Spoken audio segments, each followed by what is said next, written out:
All right, go ahead, Harry.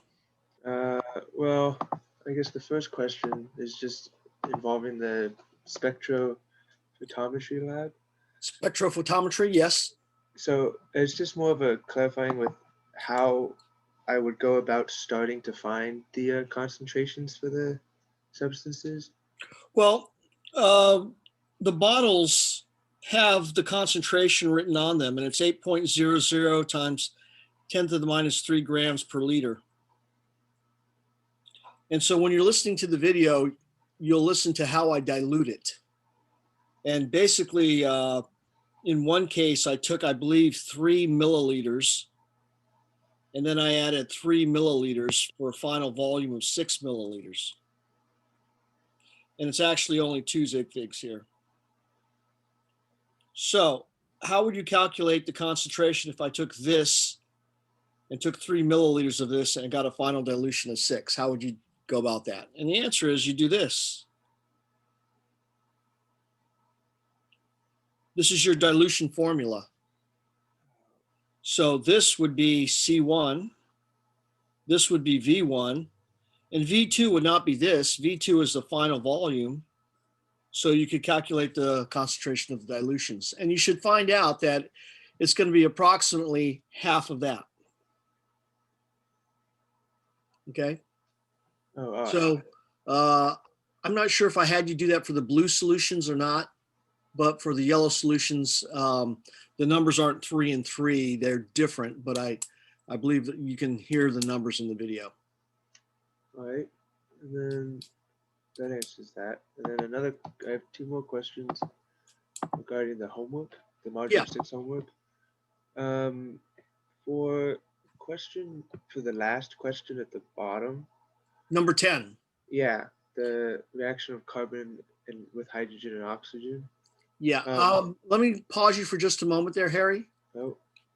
I made a typo in one of the reactions, and I corrected that this morning. And I'm not sure if you've seen that email yet, but the second reaction should say H2 plus half H2O. Oh, yes, I see that. Or excuse me, H2 plus half O2. Yeah. Okay. And I just corrected it this morning. So if you pull it up now, it will be correct. But if you pulled it up before this morning, it would come up as H2 plus O2.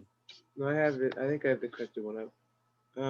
But my question with it is just what is the energy level diagram again? Oh, that's where you draw the vertical reactions. Whoops, I got to go back here. That's where you draw the vertical reactions. Oh. So do you remember Wednesday we talked about drawing those vertical reactions? Oh.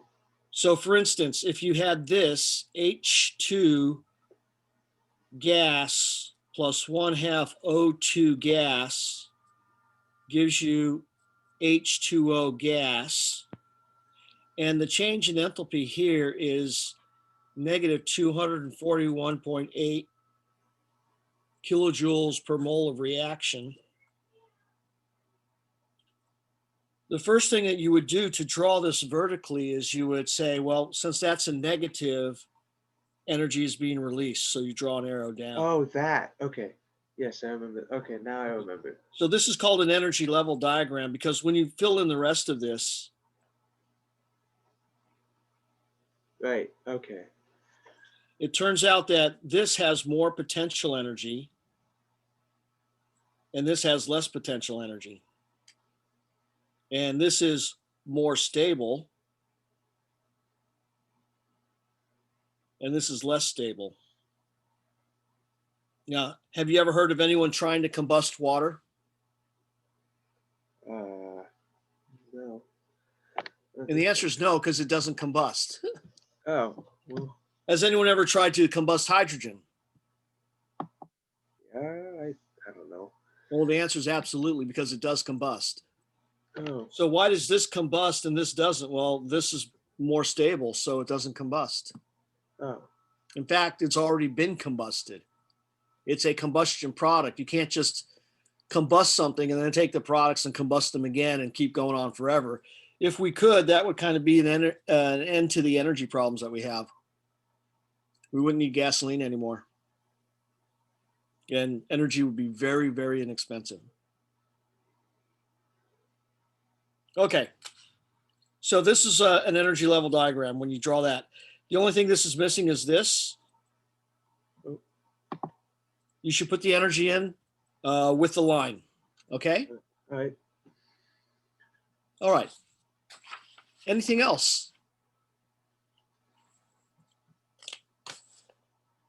Okay, well, then that being said, let's do some problems from the back of the book. And here we go. So this is from the back of the book, and this is from the calorimetry section. So calorimetry is where you use heat changes to find out information about chemical reactions and reactants and so forth. So I'm going to read this to you. Assume you mix 100 milliliters, 100.0 milliliters of 0.200 molar, this is cesium hydroxide, with 50.0 milliliters of 0.400 molar hydrochloric acid in a coffee cup calorimeter. The following reaction occurs. Cesium hydroxide, that's aqueous, reacts with hydrochloric acid, that's aqueous, and you get cesium chloride and H2O. The temp of both solutions before mixing was 22.50 degrees Celsius, and the mixture's temp rises to 24.28 degrees Celsius after the acid-base reaction. So we recognize this as an acid-base reaction because HCl is an acid and cesium hydroxide is a base. What is the enthalpy change for the reaction per mole of cesium hydroxide? And assume the densities of the solution are 1 gram per milliliter, and the specific heat capacities are 4.2 grams or joules per gram K, which is the same as 4.2 joules per gram degree Celsius. Okay, so what I'm going to do first is I'm going to draw a little cartoon of what's going on. So we have this coffee cup and another coffee cup. And we're going to mix the contents of these two coffee cups into a third coffee cup. Now I'm mixing 100 milliliters with 50 milliliters, so I'm going to get 150 milliliters when I'm done. And one of them has 100 milliliters to start with, and the other has 50 milliliters to start with. This one is the 0.200 molar cesium hydroxide, and this is the 0.400 molar hydrochloric acid. And I'm just going to do a quick calculation here to find out if one of these is limiting or not. So if I take 0.200 moles per liter times 1 liter per 1,000 milliliters, and then times 100 milliliters, I get, let's see, I get 0.0200 moles of cesium hydroxide. Okay. So I can do the same thing here, and I can see that really what's going to happen here is I'm doing 2 times 100, and I'm getting 0.02. Well, if I do 0.4 times 50, I'm also going to get 0.02. So I end up having 0.0200 moles of HCl. So in other words, I have the same moles of cesium hydroxide as I do HCl. And if we look at the balanced reaction, that's what we need. We need an equal amount of moles of each. Okay. So this is not wasted time because we're supposed to calculate the energy change per mole of cesium hydroxide. Okay, so next thing I'm going to do here is, this says, what is the enthalpy change for the reaction per mole of cesium hydroxide? So what we really want out of this is we want the change in enthalpy, or we could say the heat change per mole of cesium hydroxide. So we want two things. We want to know how many moles of cesium hydroxide we've used, which is right here, and we want to know the heat change. The other information given to us are the temperatures and the densities. So the temperatures are 22.5 degrees Celsius for each of these.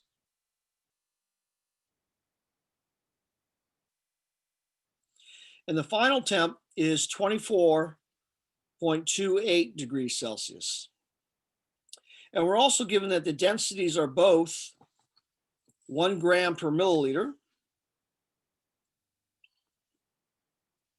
And the specific heat capacity of the solutions are 4.2 joules, and I'm going to put per gram degree Celsius. Okay, so here's my little drawing. What I would like to do is I would like to calculate the energy change. So if we take a look at each of these individually, I'll call this 1 and I'll call this 2. We would want to find out what is the energy change for this 100 milliliters of solution. So I'm going to draw that 100 milliliters right here. And I'm going to draw the 50 milliliters here. So you can see that this 100 milliliters has changed from 22.5 degrees Celsius to 24.28 degrees Celsius. So if we look at solution 1, the Q is equal to Cm delta T, which is equal to 4.2 joules per gram degree Celsius.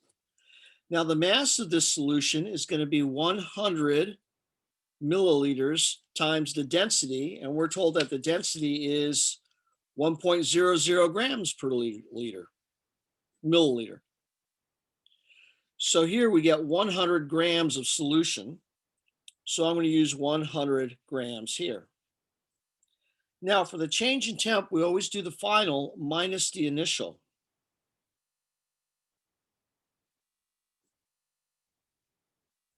And this is the calculation that we would need to do to calculate the amount of energy that this water, this solution absorbs. So if I do my little estimating thing that I normally do, 24.28 minus 22.50 is about 1.75. 1.75 times 4 is really close to 8, and 8 times 100 is 800. So I think it should be a little less than 800. Let's find out. 4.2 times 100 times quantity, 24.28 minus 22.50. And I get 747.6, and that's believable. Now it's only going to have 2 zig figs because of this. I'm going to go ahead and write down 748 and put a little arrow there. And that's how many joules my 100 milliliters absorbs. If we look at the second one, we get the same setup. And the only thing that changes is the mass. Clearly, 50 milliliters will be 50 grams. But the temperature change is the same. So now in hindsight, I see that I could have done this as one calculation with 150 milliliters. So that's the amount of energy this guy absorbs. And in hindsight, I now see that I could have just done these together because they both started at the same temp and they both ended at the same temp. And that's why I could have done them both together. So I'm going to take my previous answer and divide by 2. And I get 374 joules. And that would also have 2 zig figs. So overall, the Q for the reaction is going to be the sum of those two numbers, which is going to be 1,120 joules. And this is good to the tens because this is good to the tens, this is good to the tens. So when I sum them, it's good to the tens. So that's the heat of the reaction. It is a positive value, which means these solutions absorbed energy. So the first question here is, I'm going back to the question now to remind myself, is to calculate the enthalpy change per mole of cesium hydroxide.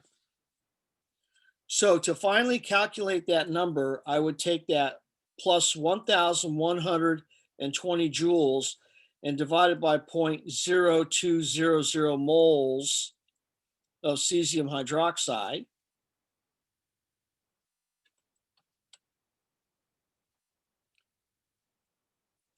And I get 5,000 or 56,100 joules per mole of cesium hydroxide. Don't leave it as a fraction. Okay, if you're okay with that, give me a thumbs up. Oh, we lost on.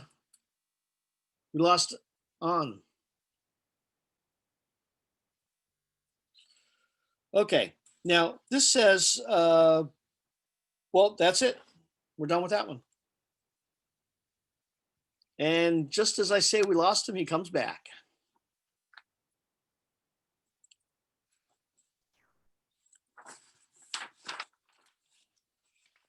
Okay, let's take a look at another one here.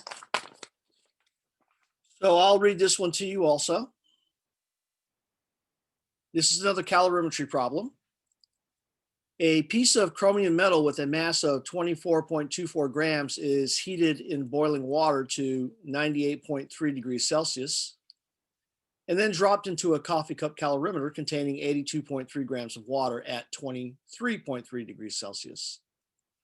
When thermal equilibrium is reached, the final temp is 25.6 degrees Celsius. Calculate the specific heat capacity of chromium. So this is what you guys are supposed to be doing with your specific heat capacity lab. You're supposed to be heating up some metal and dropping it into water. And here they have 82.3 grams of water. And the initial temperature of the water is 23.3 degrees Celsius. And here's your chromium metal. And this has a mass of 24.26 grams and a temperature of 98.3 degrees Celsius. So it's hard to measure the initial temperature of the chromium with a home thermometer because home thermometers go from 90 degrees Fahrenheit to about 110 degrees Fahrenheit. So roughly speaking, that's about 35 degrees Celsius to about 45 degrees Celsius, which means you wouldn't be able to measure the temperature of the chromium with a home thermometer. But when you pick up your lab kit, there's a thermometer in there that can measure up to 100 degrees Celsius. So you can measure the temperature of the chromium. The way this chromium is heated up, you actually stick it in a pot of boiling water. So here's the boiling water. And you leave it in there for about 5 minutes and it will heat up to about 100 degrees Celsius. How do you get the temperature of the chromium? Well, you put your thermometer in the water. And the idea is that whatever temp the water is, that's the same temp as the chromium because of thermal equilibrium.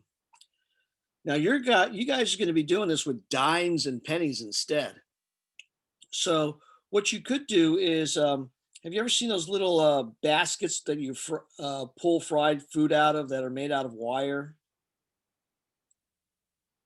So you could put the pennies inside of this little basket and put this little basket inside the water and just let it boil there.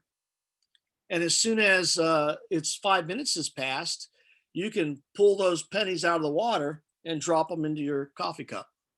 Now you do want to use a coffee cup here. So you want to use a styrofoam cup or some sort of insulated container. You don't want to use glass because if you use glass, energy will go into heating up the glass. So get a styrofoam cup or use a thermos of some sort. Okay, so here's the setup. And then when you're done, of course, the water rises, but you've got the chromium in there now. And the final temp is 25.6 degrees Celsius. So that is the temperature of the chromium and of the water because of thermal equilibrium. Okay, we need to calculate the specific heat of the chromium. So what we do first is we calculate the Q of the water. How much energy did the water absorb? And so here we use Q is equal to Cm delta T. We know that C is 1 calorie per gram degree Celsius. We know the mass is 82.3 grams. And we know the change in temp is 25.6 minus 23.3. So if we look at the difference here, the difference looks like it's about 2.3, and 2.3 times 82.3 should be about 180 or something like that. So 82.3 times quantity, 25.6 minus 23.3. And I get 189 joules. So that's the amount of energy that the water absorbed. So I'm going to say Q of the water is plus 189 joules. Well, what is the heat for the chromium equal to? In this particular case, we could call this guy our system, and we could call this the surroundings. So energy is coming from the chromium into the water. Now, if 189 joules of energy came into the water, how much energy left the chromium? And the answer is minus 189 joules. It's the same amount. Now, a way that we kind of work with this is that we basically say that for this coffee cup calorimeter, the sum of the Q's is equal to 0. And if we assume that the only two things that are exchanging heat are the water and the chromium, and that the coffee cup really doesn't get any heat, we basically have Q of the water plus Q of the chromium is equal to 0. Therefore, Q of the chromium is equal to negative Q of the water. And we discovered that the Q of the water was 189, so Q of the chromium is minus 189. So this is a mathematical way to show how we get to minus 189. Okay, now I'm going to take this formula here and I'm going to calculate the specific heat capacity of chromium. So the specific heat capacity of chromium is going to be the Q of the chromium over the mass of the chromium times the change in temp of the chromium. And when students do this, a lot of students make this fatal mistake. The fatal mistake here is that this is 2.3 degrees Celsius and they use 2.3 degrees Celsius here. And that's a fatal mistake because we're going to fill in the actual numbers and see what that is. So this is minus 189 joules. This is going to be 24.26 grams. So remember, change in temp is always the final minus the initial. The final is 25.6 degrees Celsius. What's the initial temp of the chromium? 98.3. So can you see that the temperature change here is much different than positive 2.3? Number one, the temperature change is much larger. And number two, the temperature change is negative. So I'm going to have a negative temperature change and a negative energy. Negative divided by negative gives you a positive. So the specific heat capacity ends up being positive. And roughly speaking, I'm going to estimate it up here. I've got 200 over 25. And 98 minus 25 is roughly 75, but I'm going to call it more like 70. So 70 goes into 200 about 3 times over 25. So I got 1 over 8, which is about 0.12. Okay, so let's plug our numbers in and see what we get. 189 divided by 24.26 divided by quantity 25.6 minus 98.3, and then I got to take the reverse of that, the inverse, I should say, or the opposite. I got to change the number from a negative to a positive. And I get 0.107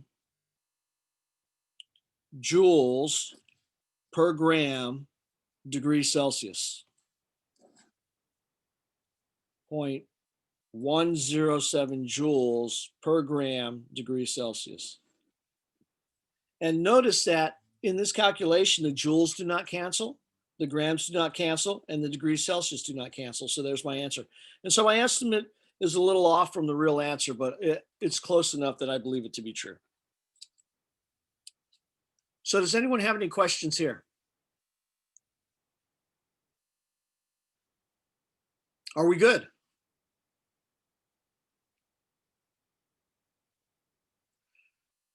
Okay, now if you're going to be doing a whole lot of these calculations, like 100 of them, you might want to do something a little different. And let me show you what I mean when I say do something a little different.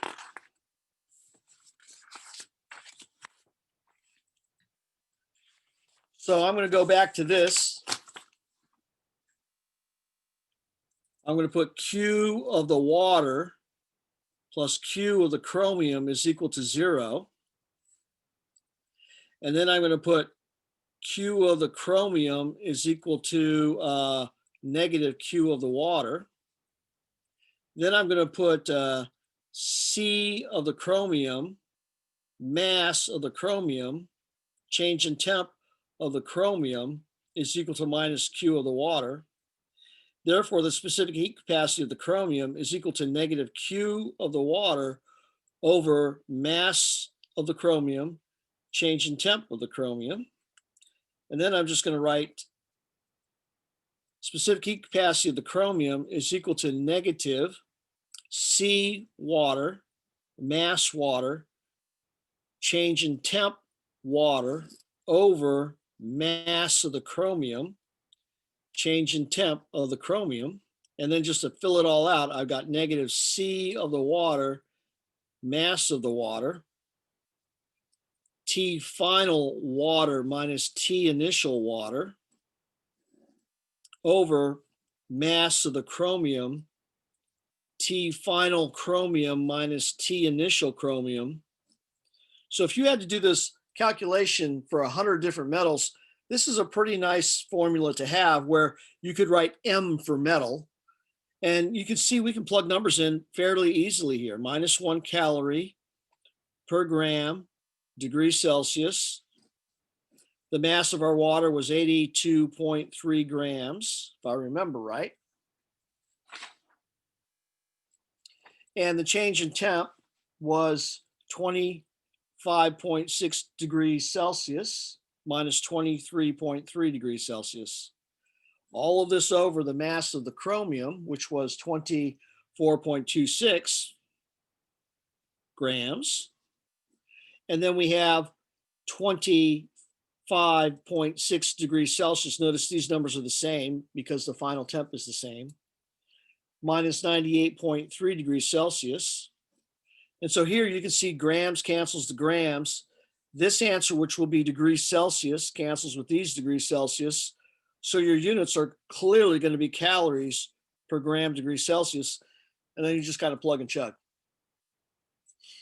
Now, this way is not as good as the other way because the other way you're kind of thinking through the whole process step by step. This removes any sort of thought process. You just kind of plug and chug. And so this way is not as good if you don't conceptually understand it. Okay, so I prefer that you do it the other way. You calculate the Q of the water, then you calculate the Q of the metal being the negative of the Q of the water, and then you calculate the specific heat capacity of the metal. Okay, let's look at this next calorimetry problem. Suppose you burn 0.300 grams of carbon in an excess of oxygen in a constant volume calorimeter to give you CO2. So here's the reaction: carbon solid plus O2 gas gives you CO2. This is a kind of neat reaction because if you have carbon buildup on something like a piece of ceramic and you heat up that carbon, you will see it disappear. And it's not disappearing, it's turning into CO2, which is an invisible gas. So you can get rid of carbon black as long as it's on something that doesn't combust. You can get rid of carbon black just by heating the holy heck out of it. Okay, the temperature of the calorimeter, which contains 775 grams of water, increased from 25 degrees Celsius to 27.3 degrees Celsius. The heat capacity of the bomb is 893 joules per Kelvin. Calculate the change in internal energy per mole of carbon. So to understand what's going on here, we need to take a look at a constant volume calorimeter. So in a constant volume calorimeter, you have this thing here, and this is called the bomb. It's a very thick walled metal container that is very rigid and can hold a lot of pressure. And here would be the carbon that we're going to burn, and then there's oxygen in here. So this is sitting in a little well, as it were, a little cup. The carbon sitting in a cup. And this is sealed, so no gas can get in, no gas can escape. It's constant volume. Since the change in volume is equal to 0, the work is equal to 0. So the internal energy, which is Q plus W in this case, is simply equal to Q, because W is 0. So that's why they say calculate the internal energy. You take this bomb and you put it inside of a metal pail. So this is a steel pail, and there's water in it. The steel pail, of course, is to keep the water from, keep it around the bomb. And then the steel pail is put inside of an insulated container. And this insulated container has a top.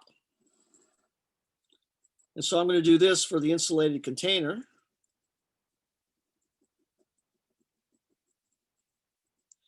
And then poking through the insulated container, you have two things. One thing you have is a thermometer.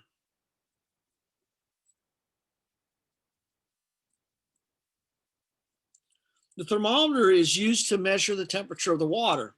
The other thing you have in here is a paddle attached to a propeller. So this propeller spins around and it moves the water around the bomb so that when the carbon combusts and it heats up the bomb will then heat up the water, and the water will heat up the insulated container, the paddle, and the thermometer. So this is pretty much your components of the bomb calorimeter. Now remember, we have sum of Q's is equal to 0. And there's one more thing I should tell you. Inside of the bomb here, there's this wire. And you have, with the wire, you send a couple of electrical charges to the wire. So this goes to an outlet. This is going to be my outlet. So it goes to an outlet, and you get that wire to have electricity flow through it, and the wire turns red hot, and it breaks, and it falls on the carbon. And when it falls on the carbon, that causes the carbon to combust. And as long as there's plenty of O2 in there, the carbon will keep combusting until it's done. So these are the components. So we have the sum of the Q's is equal to 0. What are the different things in this particular system and surroundings? Well, you got water. You got the wire, because when that wire gets red hot, it produces heat. You got the carbon, the sample that you're combusting. You've got the propeller.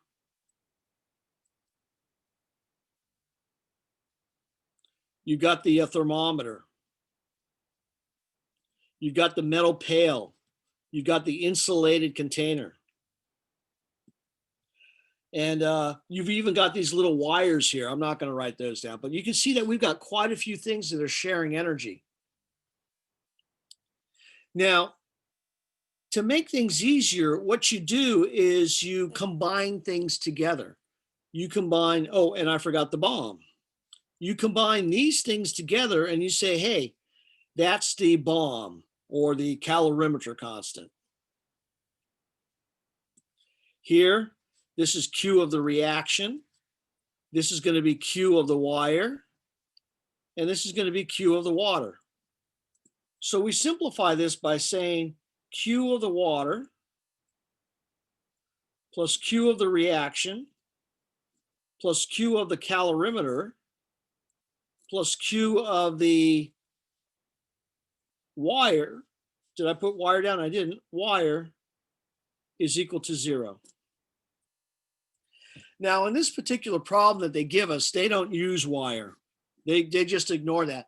And the reason they ignore that is the amount of energy that the wire contributes to this whole process is very small compared to the amount of energy that the reaction does. It's probably less than 1%. So that's why they're ignoring that. So here you can see we simplified this whole complex unit into 3 things: the Q of the reaction, the Q of the calorimeter, and the Q of the water. So I'm going to write those on the next piece of paper here.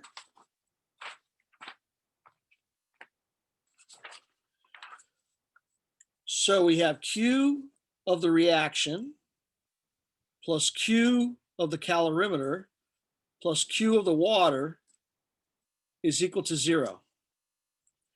Now let's take a look at some numbers that they give us. They tell us that the water increases from 25 to 27 degrees Celsius.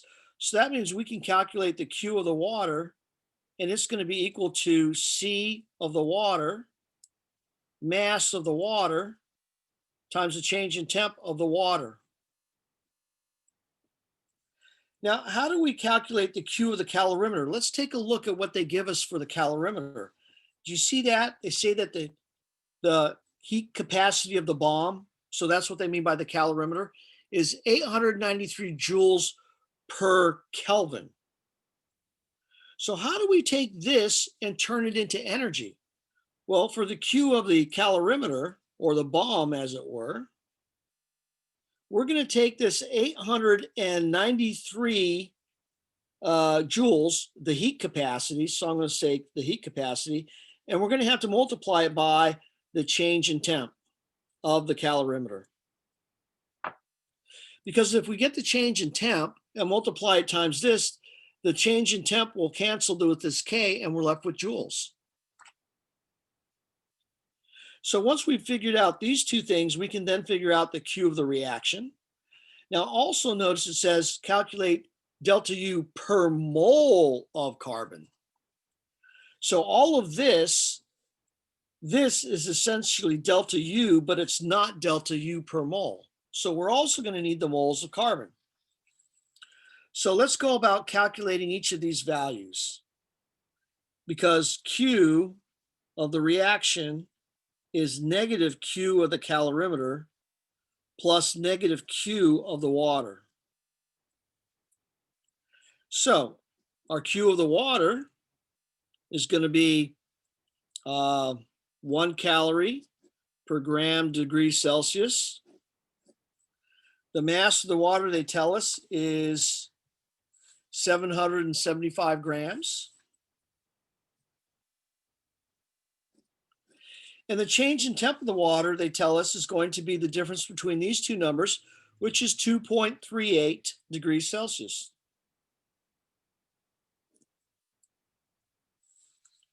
Okay, so when we multiply these numbers together, let's find out what we get for the Q of the water. So this is the amount of energy the water either absorbed or released.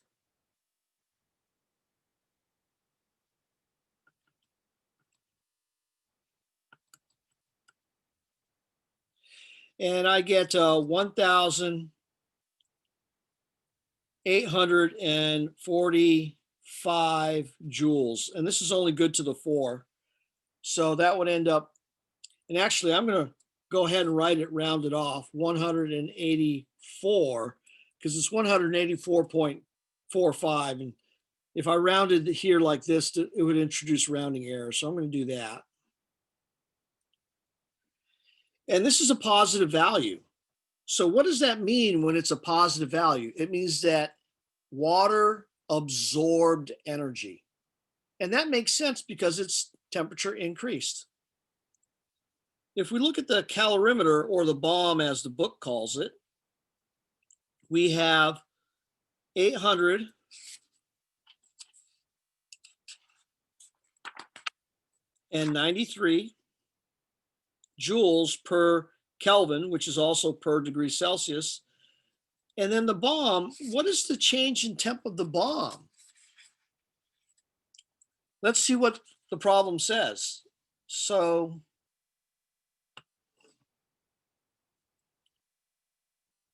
they actually say that this temperature change is for the calorimeter, not for the water. So was that okay that I use that temperature change for the water? Think about it. If you think it's okay, put yes. If you don't think it's okay, no. And if you don't know, go slower.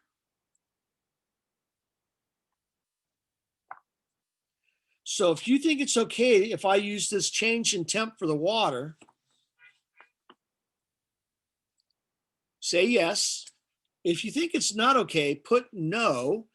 And if you're not sure, put go slower.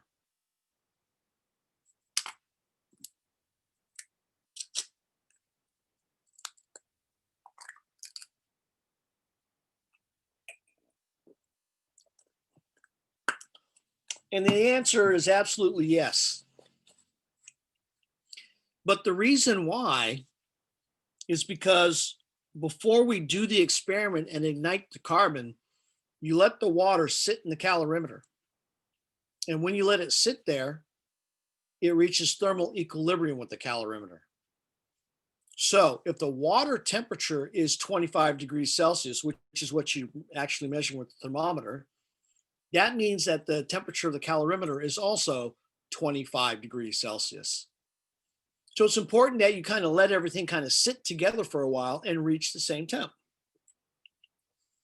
Okay, so for here, we can also use the 2.38 degrees Celsius, and we get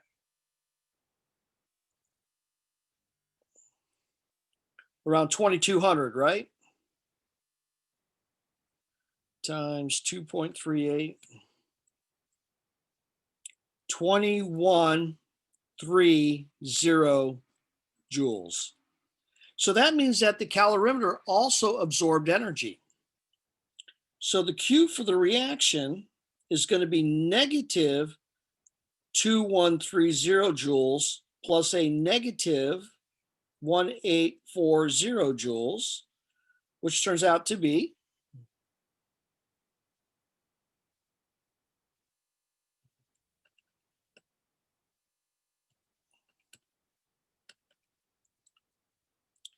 3970 joules negative. So this means that the reaction is exothermic because it gives off energy, a negative energy.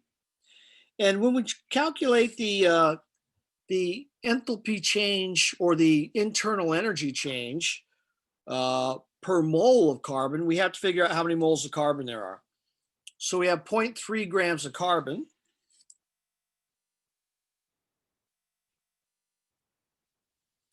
Times 1 mole of carbon per 12.01 grams of carbon.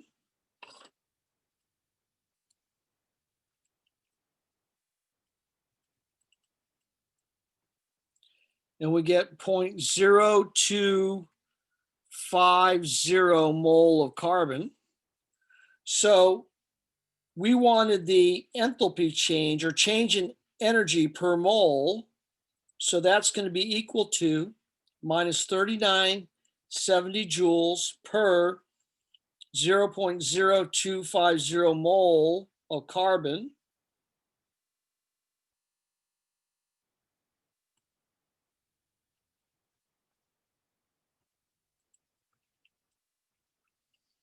So we get 15900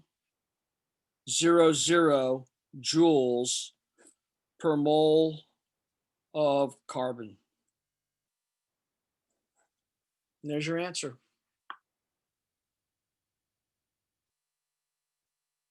Does anyone have any questions about this? Are you guys all good with this?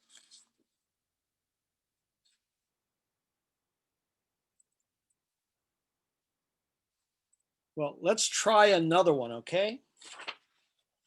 So this is another calorimeter problem. And let's see how many more calorimeter problems I have. Looks like I have quite a few more. I think we'll do this one more. Actually, let me take a look here.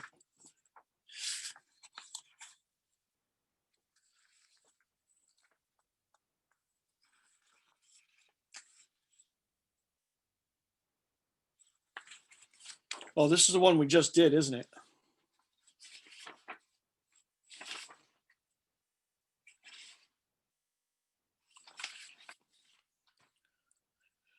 So I have two more calorimeter problems. Then I have some Hess's law problems. What we're going to do here is we'll do one more calorimeter problem, and then we'll go do a Hess's law problem because I want to do at least one of those before the weekend comes up so that you have something to look at for the Hess's law part. Okay, so let's take a look at this one. A 0.692 gram sample of glucose was burned in a constant volume calorimeter. The temperature rose from 21.70 degrees Celsius to 25.22 degrees Celsius. The calorimeter contained 575 grams of water, and the bomb had a heat capacity of 650 joules per Kelvin. What is the internal energy change per mole of glucose? So here I'm going to start a little bit differently. I'm going to say that we want the internal energy change per mole of glucose. So the first thing I'm going to do is I'm going to take my 0.692 grams of glucose and multiply by 1 mole of glucose per, let's see, a little side work here, 6 times 12.01, 12 times 1.01, and 6 times 16. This is 96. This is 12.12, and this is 72.06. So add those all up together.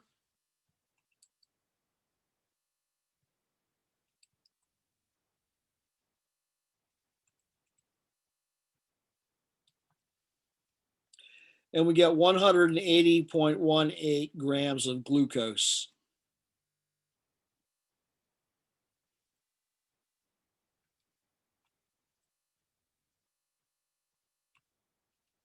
So we get 0.00384 mole of glucose.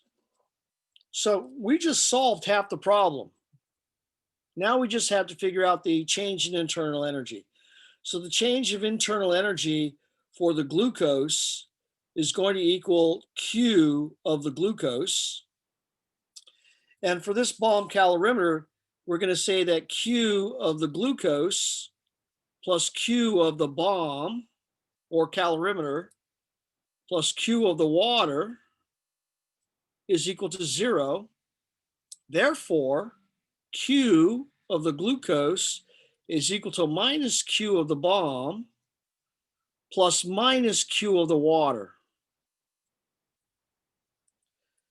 Now, let's calculate the Q of the water.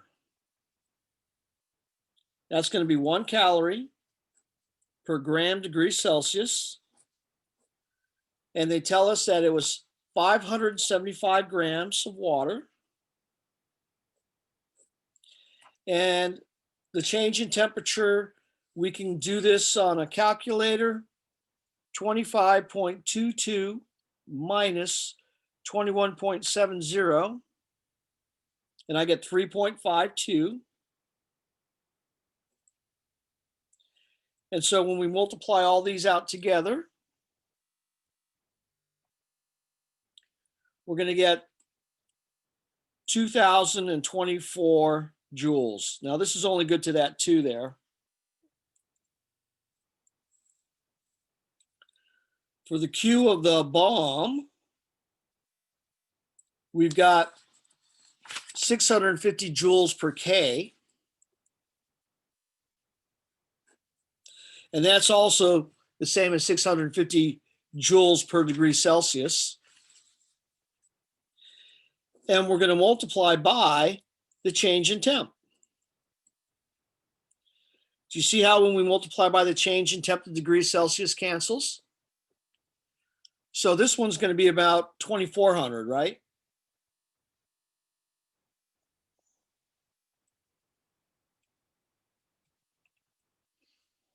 And we get 2288 joules, and this is only good to there. So that means Q of the reaction, which is Q of the glucose, is equal to negative 2024 joules plus negative 2288 joules.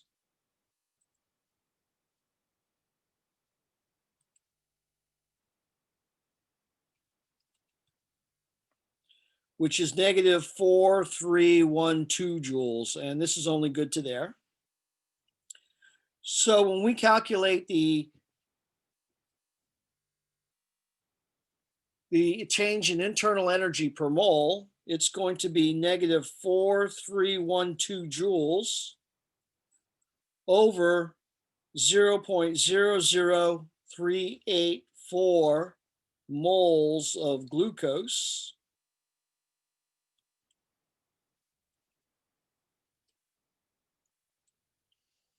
Which is 112,0000 joules per mole of glucose. Now, that's a lot of stuff to write out. And normally, this answer is given in kilojoules per mole. So if we change this to kilojoules per mole, this is what that would look like.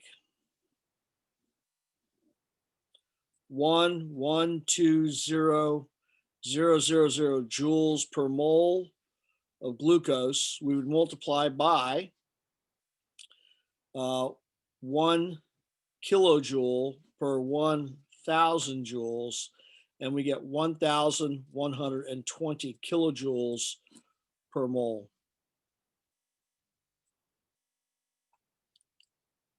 And these are the kinds of numbers you find in the back. They're written in kilojoules because it's better than writing them out like this. Okay, are there any questions on this one? Are we good?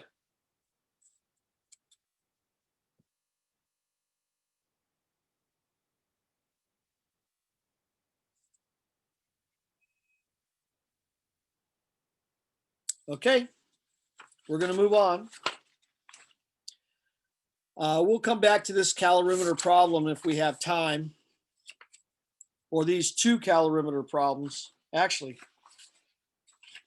this calorimeter problem if we have time. We'll have time to do it on Monday, but I'd like to do one of these Hess's law problems where we're going to be drawing an energy level diagram. So there's 2 types of Hess's law problems that you're going to run into. One is one like this, where you add up chemical reactions to get a third reaction. And another one is where you use the sum of the products minus the sum of the reactants. If we have a chance, we'll do one of each real quick. But I don't want to explain these too fast and just roll through it. I want you to understand it. So here, the enthalpy changes of the following reactions can be measured. So you can take this material here. This is called, what is it called? Ethylene, and you can combust it in oxygen, and you can measure the temperature change. And you can do this in a bomb calorimeter. Here, this is ethanol, and you can combine it with water and make, actually, there's something wrong with this reaction. I see that I have the same formula here and the same formula here. So I've got a mistake here. Let me find out what that is real quick before we move on.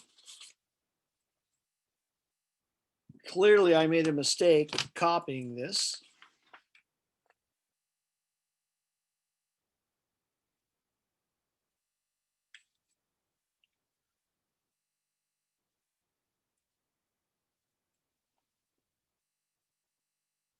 Okay, so this needs to be rewritten.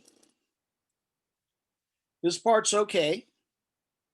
Plus 3 O2 gas gives you 2 CO2 gas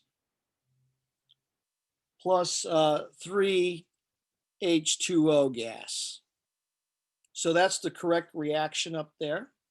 And this is another reaction that you can do in a bomb calorimeter, where you put this in the bomb, react it with oxygen, you can measure the temperature change.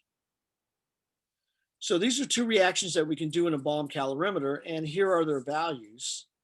We're supposed to calculate the enthalpy change for C4H4 plus H2O, giving you this C2H5OH. So let me show you how you go about doing that. So I'm going to write this reaction down and write down that this is the goal. C2H4 gas plus H2O liquid gives you C2H5OH liquid. And we want to find out what this reaction is. What is the enthalpy change for this reaction? And that's supposed to be the letter R for reaction. And we have these two reactions to help us get there. So I'm going to move everything up a bit like this so that we can see the two reactions, this reaction and this reaction. And the goal is to make them become this reaction right here. So to achieve this goal, what I do is I look for one of these three things in one of these two reactions.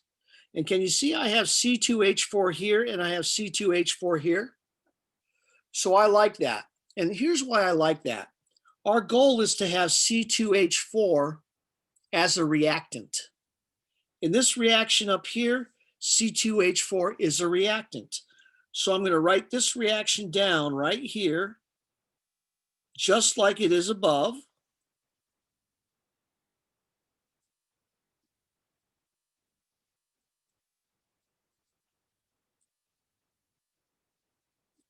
And I'm going to write the energy change as, for this reaction, minus 114 kilojoules. Now, if you look up above, you see this H2O here. And if I look at these two reactions, I have H2O here and H2O here. So I'm in a dilemma. Which reaction do I want to use to get my H2O into the overall reaction? I don't know. So I'm going to move on to here and say, well, where is this in these two reactions? And it's right here. Now, there's a problem. In this reaction, this is a product. In the reaction that we're given, it's a reactant. And I don't want it as a reactant. I want it as a product. So I'm going to take this reaction and write it backwards. And when I say backwards, it means that the products here become reactants. So let's see that. 2 CO2 gas plus 3 H2O gas. And so these products have now become reactants. So what happened to the reactants? They become products.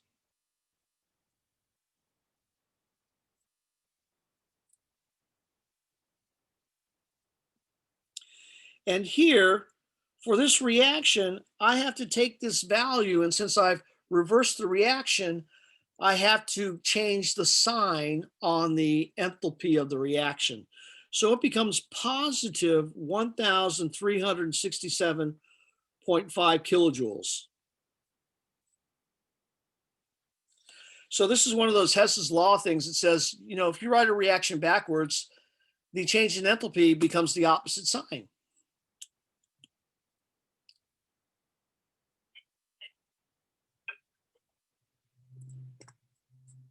Okay. Now I'm going to see if I can just add these two reactions together and see what I get. So when I add the two reactions together, in these above reactions, if it's a reactant, below it's a reactant.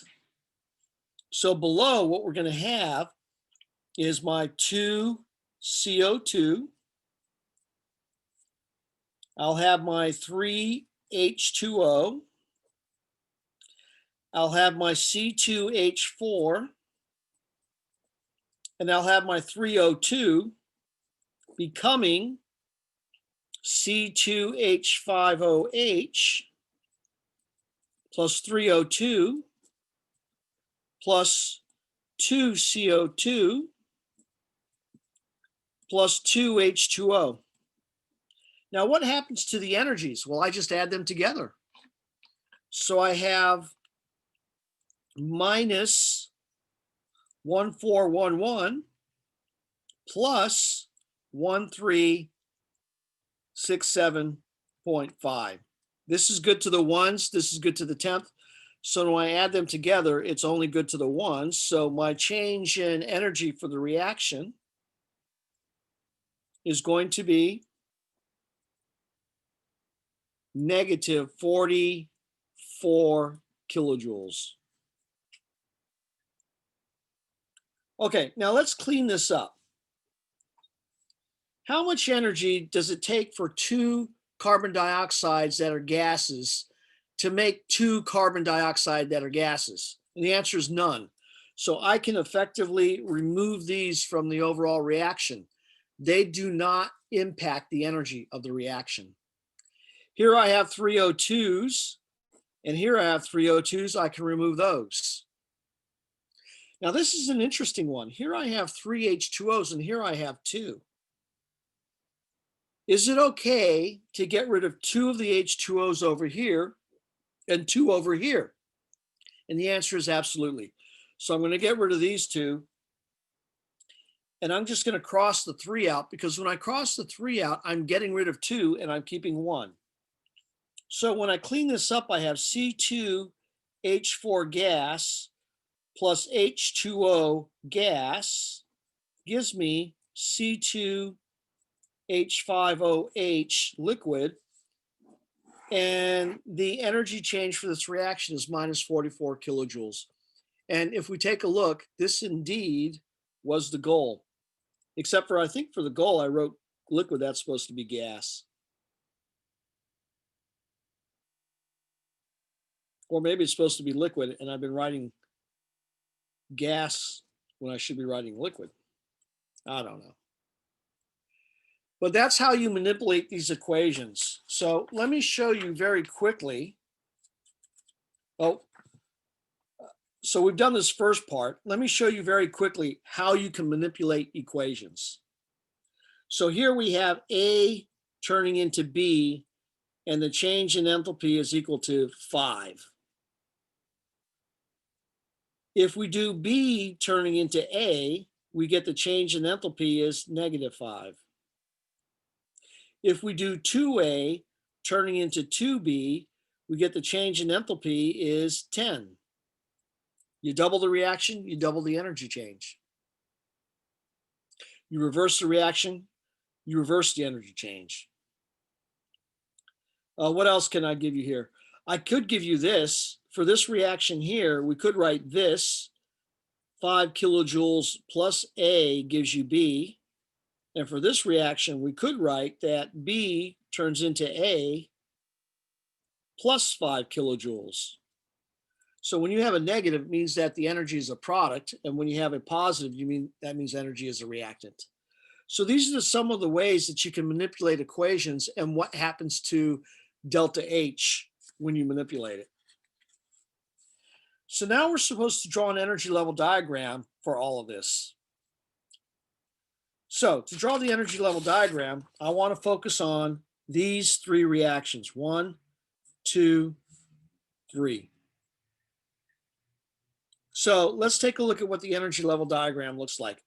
When drawing the energy level diagram, oh, and you can't see all three reactions. Let me lower this. So we want to draw the relationship between this reaction, and this reaction. They have check marks to them. When drawing the energy level diagram, you always want to start with one of these reactions that is the largest. And when I say largest, I mean the energy change is the largest, not positive or negative. I don't care about that. Just what number is the biggest if we look at numbers alone. 1,411 is bigger than 1,367. So I'm going to start with this reaction here. Because it's negative, I'm going to draw an arrow down. That's what you do for an exothermic reaction. 1,411 kilojoules.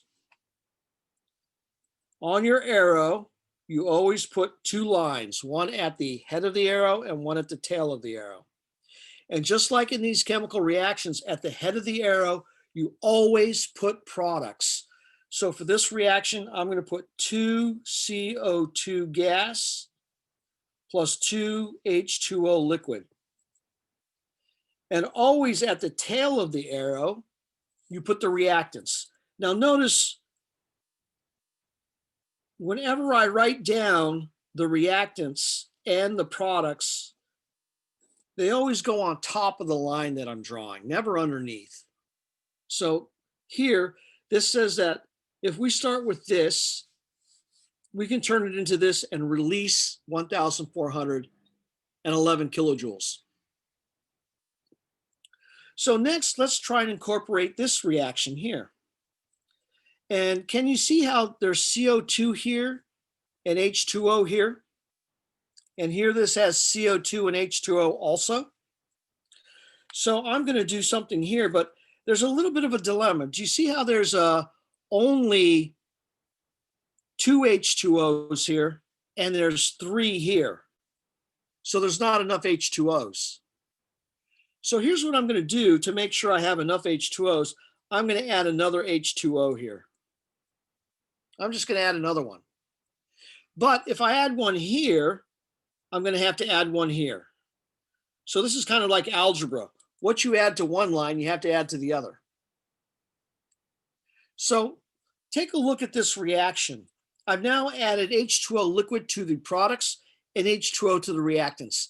Does that change the energy change when I've got 1 mole of H2O liquid on both lines? And the answer is no. That's kind of like having an extra H2O in here somewhere.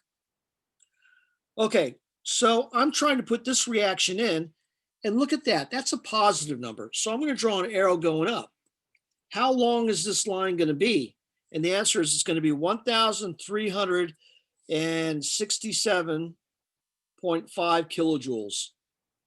So if it looks like this line is shorter than this one, it's because it is. So here I have all of the, as you can see, reactants on this line, and now I need to put the products on this line.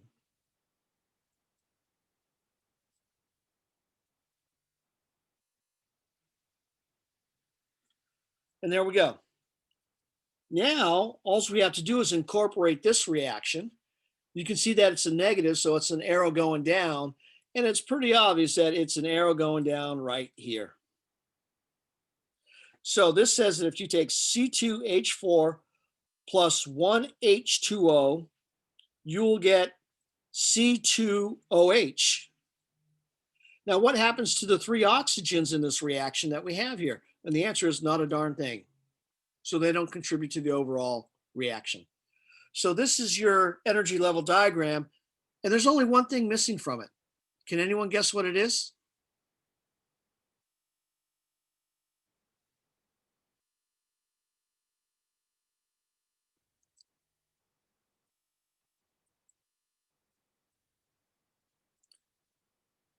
The number for that small little arrow going down. That's the only thing missing. So that's your energy level diagram for this particular one. All right. Are we good on that one? Energy level diagrams take a little time to learn. They're not that easy. The best way to start with energy level diagrams is just to take a individual reaction, one reaction, and write it as a single thing like that. Practice with one reaction at a time. And then try to put 2 related reactions together, because when you put them together, you're going to find out that how they're related with the 3rd reaction. Okay, so when we come back on Monday, we'll be doing some more Hess's Law stuff. And we'll also do that other calorimeter problem. And we're going to look at that second type of enthalpy of formation problem that you're going to find. The second type isn't that tough. It just takes a little bit of attention to detail so that you don't mess it up. Okay, so with that being said, I should get running because I have to be at school at 2 to distribute those lab kits. Turn off your mics and say goodbye. Bye, everyone. All right. Bye, everyone. See y'all. See you on Monday. Thank you for coming.